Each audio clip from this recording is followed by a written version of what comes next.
Welcome to the Theology of Everything, a worldview discussion between friends. Join the conversation on a variety of topics as your hosts explain how to recognize the perspectives we encounter within church and culture. Hi everybody, and welcome to another video episode of Theology of Everything, where we are reviewing and reacting to Elevation Worship's album When Wind Meets Fire. We are getting ready to do song number 10, which is Yahweh. We assume it's love you. I'm already annoyed because in the title, they don't even write the word love. They put an emoji heart. So that to me, it's just, I'm sorry. I've said this before, I think in other episodes, but I just get frustrated that nobody takes God seriously. Not only are we especially next to the name Yahweh, Yahweh is the holy name of God that Israel would not speak out loud. In fact, when Christ said that he was, I am, he was saying the word Yahweh and they wanted to stone him. It is a holy word. It is not one that they just said. Later in the lyrics of this, they use the word Jehovah, which is generally, actually, I think the word that was more commonly used to call God. They called him Jehovah. And Yahweh was super sacred. So it's irritating to me and just speaks of how very little fear we have of God as the modern church, that we are putting the holy name of God next to an emoji. It just... Yeah, we haven't even gotten to the song, and yet, yeah, But you're scrolling down the track listing, and it's very apparent. Whoa, this sticks out. What are we doing here? We heart you, or is that really what we were reducing this to? We can't even tell God we love him. We can't write the word out in the song title. It makes me wonder: do they say we heart you or we love you? How do they actually say it when they're talking about it amongst each other? I don't know. But the fact they can't even write it out, yeah, it seems a little bit beneath the worship of the most holy God. Mm-hmm. Yeah. I don't even know the other song. I've never seen this. I know, in culture, we use emojis and whatnot, but I don't know that I've seen another worship song that used this. No. I'm trying to think even other songs. Like secular songs. Yeah, I know they'll use the letter U instead of the word you. Or they're misspelled love. Right, but I don't think I've ever seen them use a heart in the... Yeah, it's probably because they were trying to be, edgy and different, but it just feels very not taking God seriously. Yeah. So, yeah, I don't know if they're trying to be like culture or trying to be edgy or both, or I don't know. On the edgiest side of culture. Yeah. Or trying to create an edge. I don't know. But so we did want to say preemptive this one, as you guys have probably noticed in our other episodes. We found out that the way we originally were doing it, where we were watching the video and pausing it and talking, or talking over the video and trying to share our comments and thoughts, we aren't allowed to use those. They get flagged by YouTube and by Elevation for copyright issues. So instead, what we're going to do is we are going to read a chunk of the lyrics, and then Adam and I will listen to that chunk, and there'll be probably a pretty hard cut from where we read the lyrics to our reaction and our commentary on it. Just so that you're not thrown off by those jump cuts. What we're doing in between there is watching the video that we can't put on YouTube. All right, so let's get to the song. Okay. So this song, but we haven't even gotten to the lyrics yet, and there's already So the guy comes out and just says, "Does anybody in the room love Yahweh?" Have you seen? This reminds me of the Leprechaun. Have you seen the Leprechaun video where they see the leprechaun up in the tree, but he's like No, invisible, but like everyone in it's like a news story. Everyone in the town saw the leprechaun, but they can't find him. no, I haven't seen this video. Well, you need to go look it up. I think it's the Mobile, Alabama leprechaun. And anyway, they do this like interview with one of the townspeople. And he's like, "Everybody see the leprechaun? Say yeah." Yeah. That's what this sounds like. Does anybody in the room love Yahweh? Yeah. Yeah. And like everyone is cheering and yelling, and it's it just reminds me of a concert. Like, Mhm. hello, Houston, how's everybody doing? You ready to Woo! rock? You ready to rock today? Like that's what this seems like. Hype. This is what this seems like. He's Yahweh's hype man. Yeah, exactly. And it's there's a discussion that can be have. I mean, we talk about the holiness of God, the reverence we should have for Him, and I just don't think people consider what does it mean to love Yahweh? What does it mean to love God? He says, Jesus says, if you love me, keep my commandments. So can we say we love him if we're not keeping his commandments? And I would add, if you're not preaching his word the way he wrote it. Mm-hmm. And I think we can say for a fact Elevation's not doing that. At least, I mean, that at least not as far as the day of this recording. We don't. I would not say that they do that at all.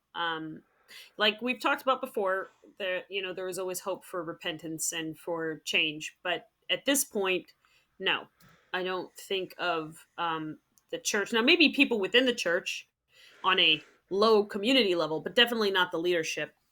For sure, is not uh, uh, Yeah. following proper scriptural commandments and I mean I can think I'm not going to list it because we don't need to waste time on it, but I can think of multiple things right off the top of my head, just past sermons, things I know they do there.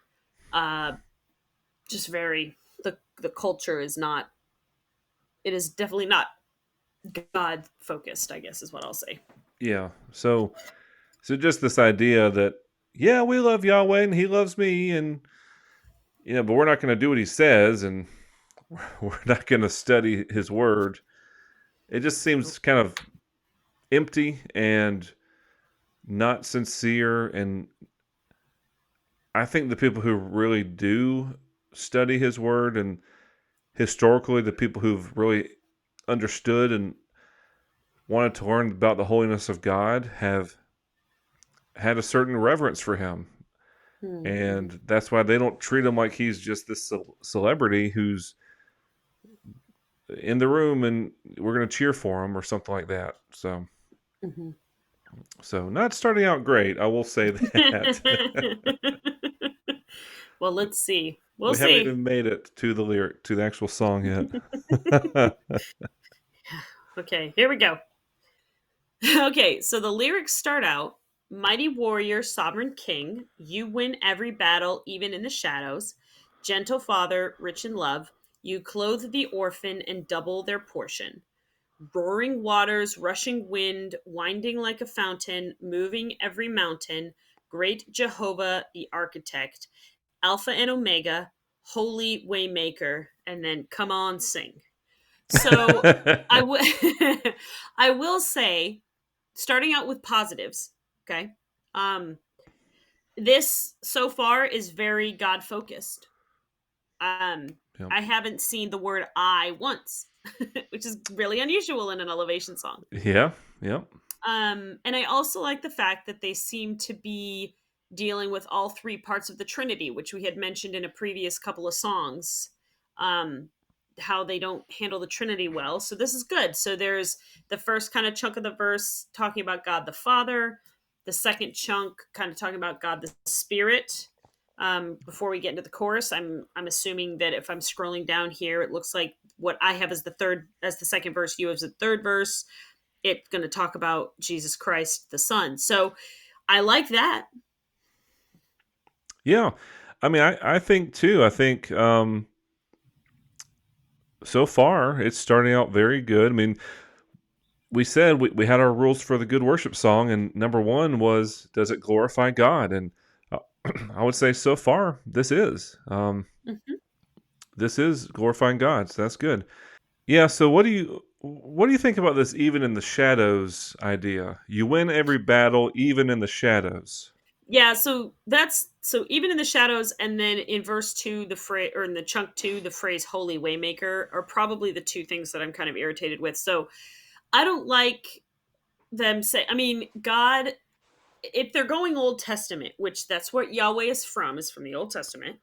If they're going Old Testament and they're saying that God is the mighty warrior, the sovereign king of the nation of Israel, and they're using these biblical phrases, which they are. I can trace several of these phrases to different portions in the Bible. Like if I sat down and do it, I could find verses that even in the shadows, though, God does not.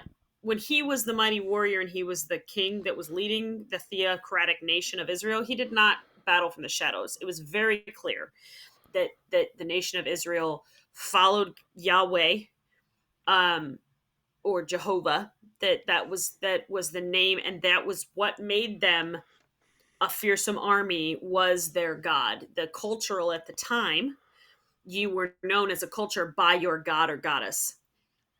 So, which is why it's super important that God defeats all those false Egyptian gods through the 10 plagues and things. So, you were known by your God as a nation, and Jehovah Israel was the only nation that even knew his name. So, they were, pulled apart and set apart. So, he did not do anything in the shadows at all. I don't know if that's because they're writing it from a modern perspective of God is not quite so in our face now as he was when he was, a pillar of cloud or a pillar of fire, or physically, like visually punishing people with snakes and boils and death when they disobeyed. Um, so I don't know if that's why they're saying you battle even in the shadows, because like if I'm in the middle of a battle, God is always he's working through my suffering. I mean, I don't like the battle imagery, although we are in a war. But that's not the war they're talking about. They're talking about like I'm battling with, depression today. Not the same war. But anyway, so yeah, I don't like that phrase. And then I'm assuming that Waymaker rubs you wrong because it's rubbing me wrong. Yeah, I mean, it depends how you look at it. I mean, God does make a way, and He made a way in a lot of different cases, and you just have to keep your perspective right. He's going to make a way that's going to serve His purpose, that's going to fulfill His plan, and to us, it may be a way that looks impossible, but He is able to do it, and He does it easily. But it may look like it may not happen, like the Red Sea, for instance. It looked impossible to us. It was not possible to him. He made a way. So that is very true. I just think we can't have the perspective that he's going to make a way through anything that I want, Mm. because it may not be in line with what he wants. It's kind of the idea of like the David and Goliath, that he's going to defeat all my giants, which is another theme with elevation. We don't get to choose what the giant is that he's going to defeat. We don't get to choose what way he's going to make. So that's the Well, only thing I would say. You just have to be careful that you're keeping the right perspective when using the term waymaker. and I wouldn't even say that God defeats giants now. Um, and I also New Testament is full and very clear of God. We go through suffering to be able to understand and identify with Christ more. So his way might be no, you're going to die of cancer. Like you know what I mean? Like I just don't, his way could be, speaking through my own life, could be no, you're going to have arthritis at 35 for the rest of your life. You're going to have a limp. And I that's his mean, way. And some people would say, "Oh, that wasn't God's way," or something. But I would the say yes. 70 Christians that were just murdered within the last couple weeks. I mean, that was in essence God's way. He at least allowed it to happen. Mm-hmm. And we can hope that it's going to serve a bigger purpose because he didn't No, we provide a know. way out for those people, so to speak. Now We they can are know that it served a purpose of, even if the purpose was for God's glory, it served a purpose. You can know that. God promises that. so, but so I don't know what they're saying with this song, I guess is the point. We just have Mm, to be careful. The Waymaker is not, he's going to get us out of all of our problems. yeah. Waymaker is, he's going to do whatever is his purpose, and it's going to happen no matter what, even if it looks impossible to us. Mm-hmm. So that kind of Waymaker is true. So if that's what they're saying, that's not a problem. It does trigger a little bit of the song Waymaker, which is Leland. I think Leland's the one that does that. He's also on this album, actually. He has that one Yeah. song that we did. Got a So, couple. um, and I'm not a fan of that song. So it is a little bit of a connection where it's like a negative feeling when I see that word or that phrase. Mm-hmm. But just by the lyrics themselves in this song, it's not wrong, in my opinion. Okay. All right. Into the chorus and then into verse 2, 3. All right. Okay. So the chorus. Unto the great I am, with everything I have, unto the great I am, I'm singing, how great is your name. They repeat that twice. And then they go into the third verse, which made me laugh just a bit at the beginning. But okay, so wonder worker, bread of life, which, like I said, they're moving into talking about Jesus the Son. But those words so close together made me think of Wonder Bread, which was just my brain playing tricks with me. But anyway, wonder worker, bread of life, your body was broken and heaven tore open, lift him up.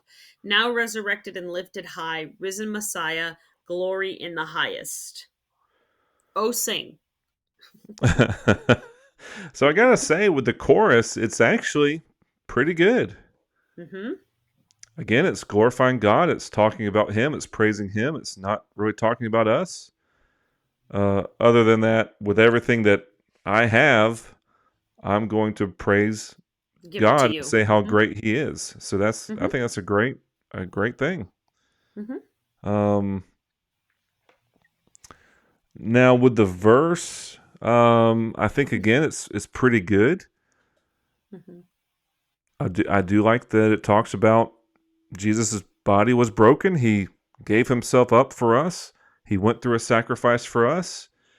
He was And resurrected, it and calls because back of his, to, sorry, sorry.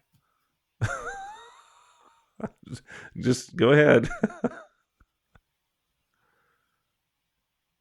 All I was going to say, it calls back to communion, that bread is right by broken. Yeah. So, um, and he was resurrected, and because of that, we can be resurrected with him, and he defeated death and all of that. So that's great. Um, I- I'm a little hung up on the heaven tore open. Mm-hmm. Your body was broken, heaven tore open. Um, Yeah. what does that mean? I am assuming that they are referring to when the veil, so after Christ died on the cross, the veil tore in the Holy of Holies from the top down, indicating that it was torn from heaven down to earth.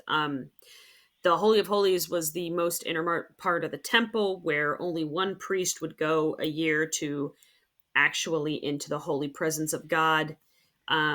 There's all sorts of crazy like rules and laws and things about how that even had to be approached, and they even would send them in there with a bell tied around their ankle, with strings so that if the bell stopped ringing, they could pull the dead body out of there. So, because if they did something wrong and God, killed the priest in the Holy of Holies. So, because it was His Holiness and it had to be done correctly.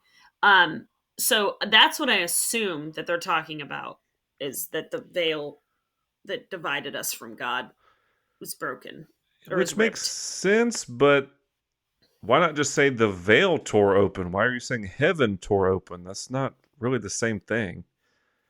Hmm. And Yeah, I don't know if it's because they're trying to get that thought in so quickly. I think you can do it in the same amount of time, but it's just the point of, I don't know if everyone's like this. I think a lot of people are, where, and I was like this, where a lot of our theology comes from music, from worship songs. Mm. And uh, not only is it easy to sing, but usually music is easier to remember. And so a lot of people, especially if they're not in their Bibles as well, I mean, we should be getting our belief about God from the Bible, but I think a lot of people get their beliefs about God from songs more so than the Bible, and that can be a that's why I'm such a stickler on, why not just say the veil tore open? Like, why not be accurate biblically? Because people are going to remember this. Now, they should be reading their Bible, but in all likelihood, people are going to be remembering this and listening to this a lot more than the Bible. So I think it's just really important to make sure that the lyrics are accurate uh, biblically. And so that bugs me.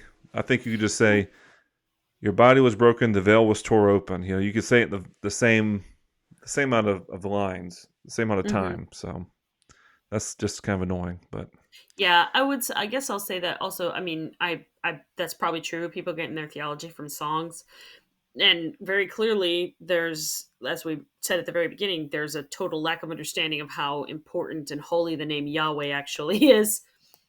So, yeah, they're definitely not reading their Bibles. They're reading their elevation lyrics. yeah, but other than that, I do think, yeah, that's a good verse. I still am liking this overall. So then it goes back into the chorus again. So we'll just skip Hmm. through that and skip down to the bridge. Yeah, yeah. All right, so we'll get to the bridge. Okay, here we go. All right, so the bridge. It's a lot of repetition, but okay. So, how great is your name? We sing to you, God. How great is your name? No name greater. How great is your name? Yeah, so we'll sing. Then they go into listing kind of specific things about God, and then they say, Yahweh, we love you, like a bajillion times. So, um, oh, praise the pride of Judah. Oh, praise the lance one the oh, praise the lamb once slain. Yahweh, we love you. Oh, praise the rock of ages. Oh, praise the God who saves. Yahweh, we love you. Your name is our salvation. Jesus, the King of Kings, sing. Yahweh, we love you. Your name is resurrection. Your name is everything. Yahweh, we love you. Yahweh, we love you. Yahweh, we love you. Yahweh, we love you. Yahweh, we love you. It's very repetitive. Now, they do it in a much better beat than what I just did. They have like a beat to it. And it's probably pretty catchy. But It is catchy, so but still not following your number 4 worship rule of excessive don't want repetition. repetition. Yeah. Yeah. I'm really, that's a hang up for me. We've talked about that. Like, it's not that I mind long worship songs, although we've talked about these songs are too long for corporate worship. I don't mind long worship songs. I just, because I like, I can think of a couple right now that have like 7 or 8 verses. I just don't like the repetition. The repetition for me starts getting into like new age, new thought, where you say like almost a mantra to turn your brain off and to just open up your soul to whatever. So I don't like the repetition over and over and over again where you don't have to think.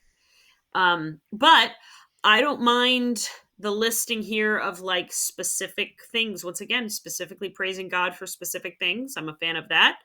Um, and still not a ton of I. the only thing like that we love you, but once again, it's we're putting our eyes on what we should be. So I'm okay with this section. So for the most part, minus the repetition. Yeah. Now, normally Jesus is called the Lion of Judah. Here they Mm-hmm. say the Pride of Judah. I'm not sure where that comes from, but It's because he's not one lion; he's a whole pride. No, I'm just kidding. Sorry. I mean, honestly, I thought the same thing, but it's kind of weird also because pride is a sin. Yeah, it's a weird lyric. So why not just, again, just say what's in the Bible. Don't make up something. Just the Lion of Judah, the Lamb that was slain. Like, there's no reason to create something new. Mm-hmm. Yeah. And So, then but let's yeah. see. All right. So moving on to the next verse. Yeah, I think based on just scanning the lyrics, I think we've only got like two more sections that we really need to talk about because they start getting to like mega repetition. So I think if we go through looking at the lyrics together, if we go through that holy fire section and then we can skip ahead to that start where they start listing the names of God from the Old Testament, I think that those last two things, and then we should be good Okay. on this one. Okay, Yeah. cool. All right, so skipping ahead to that in the video. Here we go. Okay, so the lyrics. Holy fire, comforter, peace within the chaos, how you sustain us, breath of heaven within our lungs, a new sound is stirring. A new sound. It sounds like how great is your name. Why are you laughing? Well, just the breath of heaven. Oh, oh, because of our Christmas episode. Yeah, just Yeah, remind me of our Christmas I did not even song. remember, and that's the song that bothered me. So that's Yeah, I'd hilarious. never heard of it before. That's funny. I will say once again, for the most part, not a problem because it's still praising God. I don't like this constant push in churches for something new. Um, like, and I know that like we talked, the beginning of this album, first song is like there's a new thing coming, so maybe it's another kind of theme in this album. Like calling for new things, but I don't like the idea that like the for me it's a very easy sidestep into trying to like God saying new things and the canon of scripture not being closed, and then people claiming that they're speaking for God when, as far as we know scripturally and historically, for the most part, prophecy is that those sign gifts are no longer active. I won't say that they never happen, because I can think of at least one example in church history where a couple of guys are getting burned at the stake, and it wasn't like he said this would happen. He didn't specifically say a name, but these guys are getting burned at the stake, and the one guy told the other one to have courage that God would raise up someone to shame the Catholic Church, and that was a lot of people think that that is prophesying the arrival of Martin Luther. So I don't, but I would say not now. There's no prophecies that have survived the scrutiny of prophecy, like in according to the Bible, like what the rules of how to test a prophecy are. So I don't like that idea of like that. Then there's a new sound. There's something new. There always has to be something new. Yeah, I know, and it's this idea that God's word is not enough. That Yeah. we always need a new, fresh take on it. We always need a new spin on it, a new way to look at it that I've come up with as this celebrity pastor that no one else has ever thought of, and I'll write a book on it, and then you read it, and it's the same old like nonsense, and you don't really actually learn anything new. You Yeah. actually don't even learn the old stuff. It's just his stuff. Mm-hmm. but but that's the idea that is so common. And why is what God has done and what is in His Word not enough? Mm. And for us as real Bible loving Christians, it has to be. I mean, that's what we have, and Mm-hmm. it's enough. So yeah, I don't like that. The breath of heaven a little iffy, but um, Holy fire, comforter, peace within the chaos, just fine. If we go down a little bit more, we get into some of the Hebrew names of God. Yeah. So you have Jehovah Nisi, Jehovah Rapha, and Jehovah Shalom. The thing I actually love that I've never seen done before, so I will give them some credit. By That elevation. right, well, elevation, but any of the same type of groups Oh, okay. that usually they'll throw out these Hebrew names. I mean, elevation themselves has done this before. They have a song years ago called Yahweh. They have a more recent song called Jireh, where they just throw out these Hebrew names and they never really define what they are. And it's kind of seems to me like they're trying to be extra spiritual, that we use these Hebrew words, but they don't tell their people what they mean. So it kind of leaves people hanging. Mm-hmm. But I'll say here they actually do define them. They say Jehovah Nisi, our banner. Jehovah Mm-hmm. Rapha, our healer. Jehovah Shalom, our peace. Mm-hmm. So I will give them credit for that. Yeah.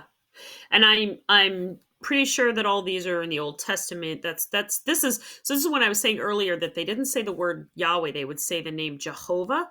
That is the name that Israel called him. Yahweh was too holy to say out loud. But Jehovah, and then defining which Jehovah it was, like what he had done for them. That so it'd be Jehovah and then Jehovah Nisi. So in that situation, he was our banner, which I'm pretty sure means he goes out before them in battle, like he they would be like putting their flag in front of them as they walked into battle, or like that was they identified as they followed Jehovah. Like I was saying earlier, that all the different countries or